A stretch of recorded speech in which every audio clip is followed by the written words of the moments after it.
माँ Saraswati coaching centre में आपका स्वागत है। आज फिजिक्स में चलेंगे। जितना भी मैट्रिक के में पूछा गया क्वेश्चन है 2009 से 2023 तक, जितना भी ऑब्जेक्टिव पूछा गया है क्वेश्चन बैंक लेके आए हैं। स्पेशल एक चैप्टर के फिजिक्स, एक चैप्टर के प्रकाश का परावर्तन के एक चैप्टर के ऑब्जेक्टिव लेके आए हैं। अगर चैनल पर नए हैं तो सब्सक्राइब कर लें और बेल आइकन को दबा दें और ओकर बाद देखें। देखिए, पहला क्वेश्चन है, दर्पण के सामने किसी भी दूरी पर स्थित वस्तु का प्रतिबिंब सीधा प्रतीत होता है तो वह दर्पण कौन सा दर्पण होगा। 2020 में क्वेश्चन मैट्रिक में पूछा गया है। तो देखिए, पहला ऑप्शन है केवल समतल दर्पण है, केवल अवतल है और केवल उत्तल है, और ये होगा डी ऑप्शन में समतल और उत्तल दोनों हैं। तो इसमें से ऑप्शन क्या होगा, समतल और उत्तल दोनों होगा। और दूसरा नंबर क्वेश्चन कर रहा है, दूसरा नंबर क्वेश्चन पढ़ेंगे। प्रकाश की किरणें गमन करती है, कैसे गमन करती है। 2017 और मैट्रिक में 2020 में पूछा हुआ क्वेश्चन है। 2017 में भी पूछ दिया है और 2020 में भी पूछ दिया है। तब प्रकाश की किरणें गमन करती है, हम जब पढ़ा रहे थे तो हम पढ़ाए थे कि जब प्रकाश की किरणें गमन करती है, कौन रेखा में गमन करती है, सीधी रेखा में गमन करती है, टेढ़ी रेखा में गमन करती है, किसी भी दिशा में गमन करती है कि इनमें से कोई नहीं। तो इस सीधी रेखा में गमन करती है। कौन रेखा में गमन करती है, सीधी रेखा में गमन करती है। तीसरा क्वेश्चन है कि प्रकाश के अपवर्तन के कितने नियम होते हैं। 2015 में भी पूछा है और 2020 में भी पूछा है। प्रकाश के अपवर्तन के कितने नियम होते हैं, एक गो। Option number A 1, option number B 2, option number C 3, option number 4 गो। के गो नियम होते हैं प्रकाश के अपवर्तन के, कितने नियम होते हैं, 2 नियम होते हैं। चौथा नंबर क्वेश्चन, अपवर्तन के नियम से निर्धारित होता है, अपवर्तन के नियम से निर्धारित होता है। 2017 में पूछा गया क्वेश्चन है, अपवर्तन से नियम से निर्धारित होता है आपतन कोण। ऑप्शन नंबर ए, आपतन कोण बराबर परावर्तन कोण, परावर्तन कोण बराबर अपवर्तन कोण। ऑप्शन नंबर सी, आपतन कोण बराबर विचलन कोण, कि इनमें से कोई नहीं। कौन बला होता है, आपतन कोण बराबर परावर्तन कोण होता है। ऑप्शन नंबर ए, आई बराबर आर होता है। पांचवा नंबर क्वेश्चन कह रहा है कि प्रकाश तरंग का उदाहरण है, कौन तरंग का उदाहरण है।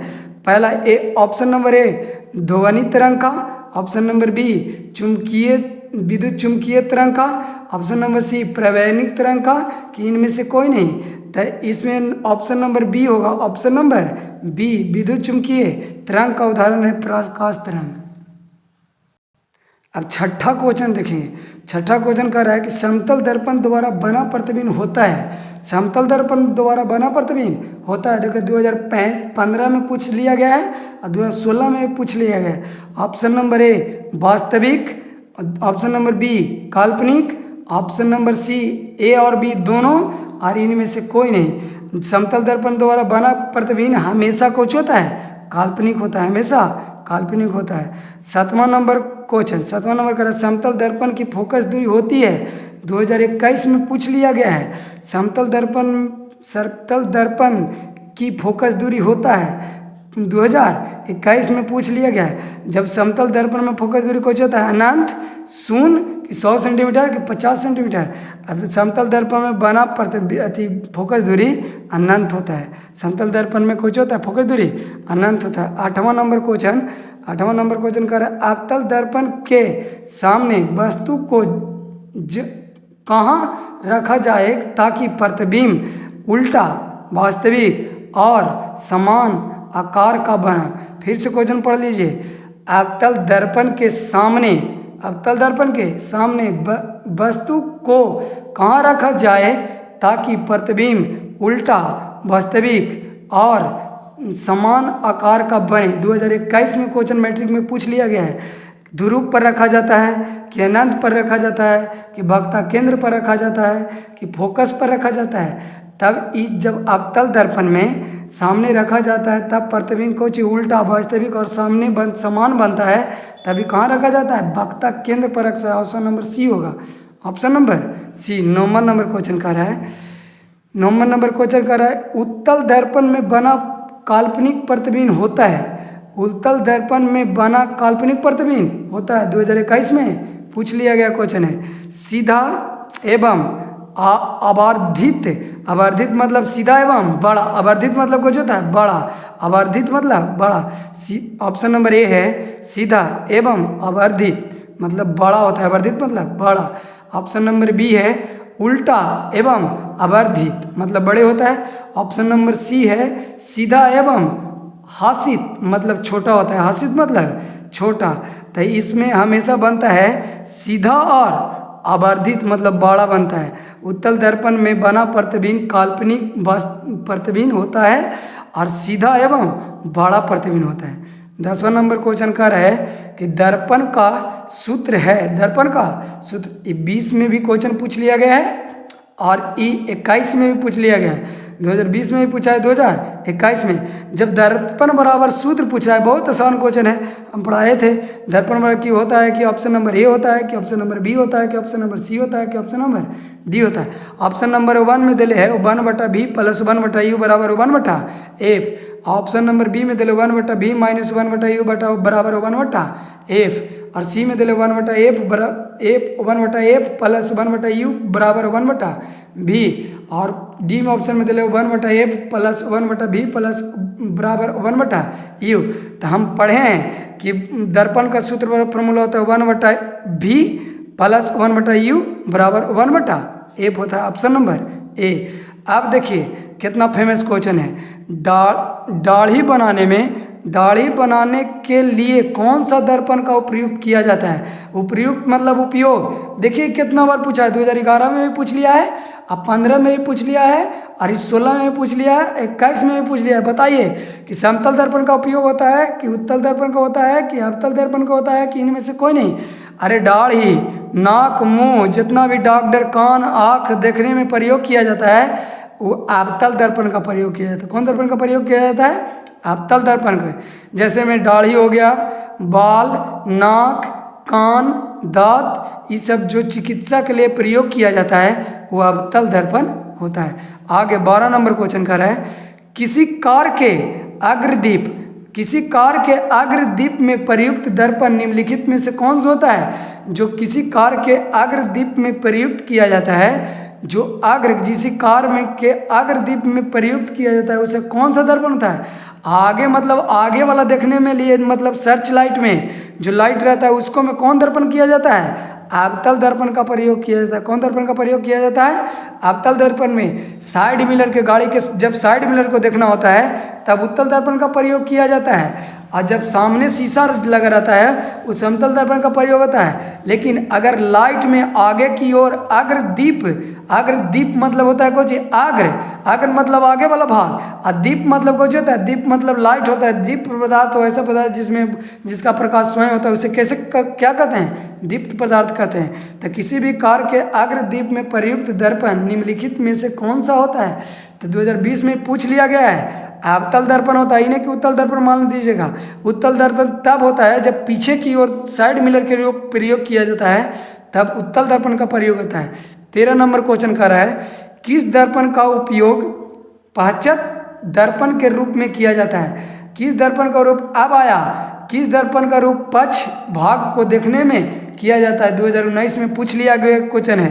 तो देखिए कि उत्तल दर्पण का कि अवतल दर्पण का कि समतल दर्पण का कि इनमें से कोई नहीं, तब ई कौन होगा? उत्तल दर्पण का प्रयोग किया जाता है अगर गाड़ी के साइड मिरर के रूप में उत्तल। अब देखिए 14 नंबर क्वेश्चन देखिएगा। नई आकृति परिपाटी के अनुसार दर्पण के सामने रखे गए बिंब की दूरी ली जाती है। देखिए जब नई कोई वस्तु को दूरी लिया जाता है तो कहाँ से लिया जाता है? ध्रुव से लिया जाता है। कहाँ से लिया जाता है? पी बिंदु से लिया जाता है। नई क्रांतीय परिपाटी के अनुसार दर्पण के सामने रखे गए बिंब की दूरी ली जाती है। कौन सी ली जाती है? धनात्मक लिया जाता है कि ऋणात्मक ली जाती है कि ए और बी दोनों लिया जाता है कि इनमें से कोई नहीं? ये कुछ होता है ऋणात्मक होता है। कुछ होता है सब घड़ी कुछ होता है ऋणात्मक ली जाती है। दूसरा 15 नंबर क्वेश्चन कर रहा है 15 नंबर देखिए कह रहा है कि निम्नलिखित में से किस दर्पण की फोकस दूरी धनात्मक होती है। फिर से निम्नलिखित में से किस दर्पण की फोकस दूरी धनात्मक होती है? देखिए 2019 में कोची पूछ लिया गया क्वेश्चन है। कह रहा है कि निम्नलिखित में से किस दर्पण का फोकस दूरी धनात्मक? ऑप्शन नंबर ए समतल दर्पण, ऑप्शन नंबर बी उत्तल दर्पण, ऑप्शन नंबर सी अवतल दर्पण, इनमें से सभी। तो नहीं, सब घड़ी जो फोकस दूरी धनात्मक होता है वो उत्तल दर्पण का होता है। कौन दर्पण का होता है? उत्तल दर्पण का होता है। अगला नंबर क्वेश्चन 16 नंबर का रहा है, यदि 16 नंबर को रहा क्वेश्चन कि यदि किसी बिंब के प्रतिबिंब का आवर्धन ऋणात्मक हो तो उस प्रतिबिंब की आकृति क्या होगी? देखिए यदि किसी बिंब के प्रतिबिंब का आवर्धन ऋणात्मक हो तो उस प्रतिबिंब की आकृति क्या होगी? 2018 में पूछ लिया गया है। कह रहा है कि वास्तविक, उल्टा, बी नंबर वास्तविक और सीधा और आभासी, और डी में इनमें से कोई नहीं। तो ये होगा वास्तविक और उल्टा होता है। देखिए फिर आ गया 17 नंबर क्वेश्चन कर रहा है। 17 नंबर को कह रहा है कि दंत विशेषज्ञ किस दर्पण का उपयोग मरीजों को दांतों को बड़ा प्रतिबिंब देखने के लिए करता है? जो दंत विशेषज्ञ जो डॉक्टर होता है, जो मरीजों को दांत को देखने के लिए जो बड़ा दिखाई देता है, कौन दर्पण का प्रयोग है? समतल दर्पण का, ऑप्शन नंबर बी अवतल दर्पण का, ऑप्शन नंबर सी उत्तल दर्पण का, इनमें से कोई नहीं। तो देखिए दांत विषय हम बताए थे कि दाढ़ी मोछ ये सब को देखने में या डॉक्टर चिकित्सा का उपयोग किया जाता है। कौन दर्पण? अवतल दर्पण का प्रयोग होता है। कौन दर्पण का प्रयोग होता है? अवतल दर्पण का। 18 नंबर क्वेश्चन 18 नंबर का रहा है, 18 नंबर कह रहा है कि एक प्रयोग में अवतल दर्पण द्वारा किसी बिंब का प्रतिबिंब एक पर्दे पर प्राप्त किया जाता है। दर्पण की फोकस दूरी को निर्धारित करने के लिए प्रयोगकर्ता को मापने की जरूरत है। कोची 2018 में पूछा है। कहा है कि पर्दा तथा पर्दा के बीच की दूरी को मापने की जरूरी है। दूसरा नंबर को पर्दा तथा दर्पण तथा बिंब के बीच की दूरी के मापने का जरूरी है। कह रहा है कि ए और बी दोनों में होगा, और कह रहा है कोची इनमें से कोई नहीं। इसमें किसका प्रयोग किया जाता है? इसमें प्रयोग किया जाता है ए और बी दोनों का किया जाता है। ए और बी दोनों का किया जाता है। अब रहा 19 नंबर क्वेश्चन देखेंगे। 19 नंबर क्वेश्चन का रहा है 19 नंबर, गोलीय दर्पण की परावर्तक पृष्ठ की वृत्ताकार सीमा रेखा का व्यास कहलाता है। सीमा रेखा का व्यास कहलाता है। मुख्य फोकस या वक्ता त्रिज्या या प्रधान अक्ष या गोलीय दर्पण की द्वारक। फिर से गोलीय दर्पण परावर्तक पृष्ठ की वृत्ताकार सीमा रेखा का व्यास कहलाता है। तब इसमें ऑप्शन नंबर डी होगा। गोलीय दर्पण का कोची द्वारक कहलाता है। गोलीय दर्पण का द्वारक कहलाता है। ऑप्शन आप 20 नंबर क्वेश्चन देखेंगे। निम्नलिखित में से कौन सा उत्तल दर्पण की फोकस दूरी जिसकी वक्ता त्रिज्या 32 सेंटीमीटर होता है? कितना सेंटीमीटर है? और 2018 में पूछ लिया गया है। जब त्रिज्या कोची है, त्रिज्या 32 सेंटीमीटर, तब हमको कोची पूछ रहा है, फोकस दूरी पूछ रहा है। तब फोकस दूरी बराबर फॉर्मूला आता है r/2। r/2 तो r कितना दिले है? 32। इसको भागा देंगे 32/2 तो कितना होगा? 16। वो कितना होगा? प्लस ऑप्शन नंबर सी होगा। कुछ होगा ऑप्शन नंबर सी में। अब देखिए यहाँ 21 नंबर क्वेश्चन, हजामत के लिए किस दर्पण का प्रयोग किया जाता है? 2017 में पूछ लिया गया है। हजामत के लिए किस दर्पण का प्रयोग किया जाता है? अवतल दर्पण, उत्तल दर्पण, समतल दर्पण, किन में से कोई नहीं। तो हजामत बनाने के लिए अवतल दर्पण का प्रयोग किया जाता है। 22 नंबर क्वेश्चन, काल्पनिक प्रतिबिंब होता है। 2015 में पूछा है, काल्पनिक प्रतिबिंब होता है कोची सीधा कि उल्टा कि ए और बी दोनों, किन में से कोई नहीं। इस सीधा होता है। कुछ होता है काल्पनिक प्रतिबिंब हमेशा सीधा होता है। 23 नंबर क्वेश्चन देखेंगे, गोलीय दर्पण के फोकसांतर एवं वक्ता त्रिज्या के बीच संबंध होता है। देखिए तो गोलीय दर्पण के फोकसांतर और वक्ता त्रिज्या के बीच संबंध होता है। तो r बराबर 2f कि f बराबर r कि f बराबर r/4 कि r बराबर f/2। तो इसका होता है संबंध r बराबर 2f, r बराबर 2f होता है। 24 नंबर क्वेश्चन देखेंगे कि किसी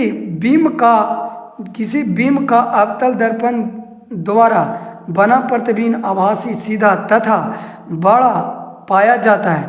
वस्तु की स्थिति कहाँ होनी चाहिए, वस्तु की स्थिति कहाँ होना चाहिए। ऑप्शन नंबर ए मुख्य फोकस तथा वक्ता केंद्र के बीच होना चाहिए, कि वक्ता केंद्र पर होना चाहिए, कि सी नंबर ऑप्शन है कि वक्ता केंद्र से परे होना चाहिए, कि डी नंबर ऑप्शन है कि दर्पण के ध्रुव तथा मुख्य फोकस के बीच होना चाहिए। इसमें किस होना चाहिए, इसमें डी ऑप्शन होगा, कुछ होगा डी, दर्पण के ध्रुव और मुख्य फोकस के बीच होना चाहिए।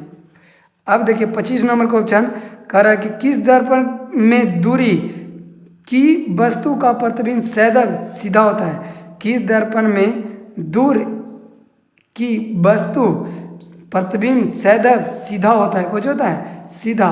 कुछ 2022 में पूछा गया है कि केवल अवतल दर्पण में, केवल उत्तल दर्पण में, केवल समतल दर्पण में, या तो समतल दर्पण या तो उत्तल दर्पण। ऑप्शन नंबर डी होगा, ऑप्शन नंबर डी होगा। देखिए अब 26 नंबर क्वेश्चन देखेंगे। 26 नंबर कह रहा है कि अवतल दर्पण की फोकस दूरी होती है, अवतल दर्पण की फोकस दूरी होती है, 2022 में पूछ लिया गया है। कह रहा है कि अवतल दर्पण की फोकस दूरी होती है तक होती है। ऑप्शन नंबर ए धनात्मक, ऑप्शन नंबर बी ऋणात्मक, कभी धनात्मक और कभी ऋणात्मक, कभी धनात्मक और कभी ऋणात्मक। कुछ होगा ऑप्शन नंबर बी होगा, ऋणात्मक होती है फोकस दूरी, कुछ होती है ऋणात्मक होती है। 27 नंबर क्वेश्चन कह रहा है कि किस दर्पण में हमेशा वस्तु को छोटा प्राप्त होता है, वस्तु से छोटा प्राप्त होता है। किस दर्पण में हमेशा वस्तु से छोटा प्राप्त होता है। तो देखिए उत्तल दर्पण कि अवतल दर्पण कि समतल दर्पण, किन में से कोई नहीं। तो ये कोई चीज उत्तल दर्पण में हर घड़ी वस्तु सा प्रतिबिंब कुछ बनता है, छोटा बनता है।